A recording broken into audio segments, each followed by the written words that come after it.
বিশ্বাস করো কাজের চক্করে জানি না যে আর কতদিন বাড়িতে থাকতে পারবো। তো যাই হোক, যেইটুকু টাইম পাচ্ছি সেইটুকু টাইম একেবারে উপভোগ করতে আমি খুবই বিশ্বাস করি যে ওইটুকু টাইম উপভোগ করে নেওয়া উচিত।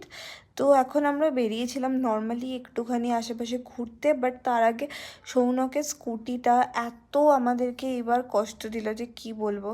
একটুখানি ঠিক হচ্ছে দেন আবার খারাপ হয়ে যাচ্ছে, একটু ঠিক হচ্ছে দেন আবার খারাপ হয়ে যাচ্ছে। পুরো পুজো আমরা এইভাবে কষ্ট করে ঘুরেছি কলকাতায়।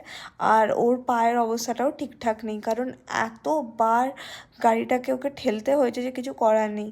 তো যাই হোক, দুর্গা ঠাকুরকে হয়তো ফুল ফ্লেজে আমরা প্যান্ডেলে যেতে দেখিনি, কিন্তু কালী ঠাকুরকে দেখে সত্যিই মনটা খুব ভালো হয়ে গেছিলো।